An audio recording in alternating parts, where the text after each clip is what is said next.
Class is now in session. I'm Professor Hockey, and today we will be reviewing the performance of number 47, Joakim Ryan. So I was sort of on the fence whether or not I actually wanted to review Ryan's performance. Of course, he did not play the majority of the regular season. He didn't get much ice time when he did, but it felt a bit weird if I didn't. I'm going to be reviewing the performance of Radim Šimek. Joakim Ryan played not only more games in the regular season, but actually played the entirety of the playoffs, which Šimek couldn't due to injury. So I felt the need to just barely include him, and also because he has a pretty interesting story of, how this season actually went down. So it sort of starts back last year.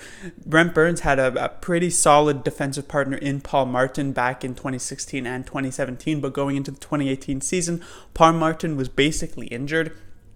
As such, after the first couple games of the season, Brent Burns was looking for a new defensive partner, and eventually the Sharks seemed to settle on Joakim Ryan, and he was doing rather well in that position, and he played for a good chunk of that year up until he got injured himself. Paul Martin came back, filled in for Ryan. Ryan was healthy again. Paul Martin stayed in the lineup up until that infamous play against the Golden Knights in the playoffs. Ryan played the last few games of that playoff year in 2018, but it was too little too late, I guess you could say, and the Sharks ended up getting eliminated. So coming into this season, DeMello was traded, Erik Karlsson was acquired, so the sixth defensive spot was still certainly up for grabs. It seemed as though Ryan was the most likely to fill that spot. He would be with Burns, Karlsson would be with Vlasic, Dylan would be with Braun, and everything would be perfectly fine. And so Ryan starts the year, and it goes okay, but eventually it tapers off a bit, and the Sharks decide to put in Šimek in that position, and it works so much better that there's zero reason to ever put in Ryan. But once Šimek gets injured, Ryan comes back in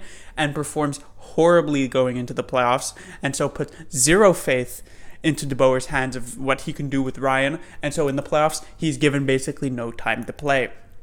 So his frequent pairing during the regular season, of course, was Brent Burns for over 3/4 of his even strength ice time. But in the playoffs, it was actually with Justin Braun for around 60% of his ice time. So it shows that Burns was pretty heavily placed with Marc-Edouard Vlasic in the playoffs. And so Ryan was sort of just placed with whoever had an open spot on that particular shift. And it seemed to be Braun more often than not. In the regular season, Ryan with 44 games played, 0 goals, 7 assists for 7 points. Not terrible in terms of points, but also not very good at all. 0 goals is nothing that you like to see, even though he is a defenseman and he's not necessarily offensively oriented. -1, not terrible. Certainly, you never want to see the negative, sure, but it's not really a huge talking point. 15 penalty minutes, I guess, is somewhat of a positive here. He actually had a 5-minute major, but otherwise 5 minor penalties in 44 games. Certainly not all that bad. 12 minutes and 46 seconds does sort of align up with what you'd expect from a sixth defenseman, especially on a team that has powerhouses like Burns, like Karlsson, and even like Vlasic. So that's ice time that is not too surprising. Into the playoffs, however, is where it really begins to, show just how little Ryan played. 20 games, he played all of them, 0 goals, again, 1 assist for a single point. You'd think he would at least put up at least 3 or 4 assists if it would have followed the pace of the regular season, but you'll see later why he couldn't do that. -2, again, nothing to really talk about. 0 penalty minutes, which I guess is impressive, but he only played 8 minutes and 41 seconds per game, and again, he played every game, so he was involved in all of those overtimes, and yet it's somehow his time on ice dropped 4 full minutes from the regular season. There were overtime games that could go to single or even double overtime where Ryan wouldn't even play more than into the double digits in terms of minutes. That's how little faith. And it was because down the stretch, once Šimek was injured and Ryan was given the opportunity and he actually got decent ice time in that role, he performed terribly. That made it so DeBoer really could have zero trust in a player of his caliber. He got 0 power play time, of course, which is, expected. But he was also the least played shorthanded defenseman in the playoffs, with just about 30 seconds per game. So for his grades in the first quarter, it was actually not terrible with a B-. The second and third quarter, he did not play enough games. Of course, Šimek was there, but once Šimek did get injured in around the third quarter, he played the fourth.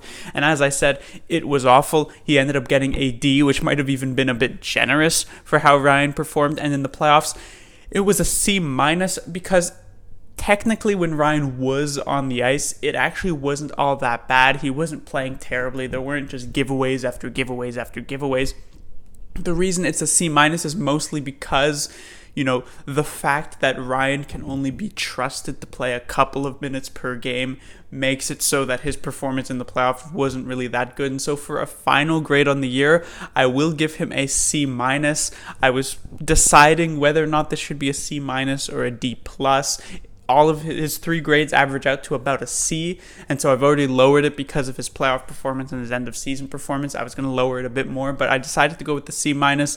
Joakim Ryan has now been signed by the Los Angeles Kings, so this is the last we will see of him in a Sharks jersey, at least for the foreseeable future.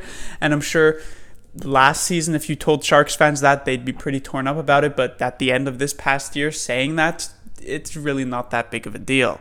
Class dismissed.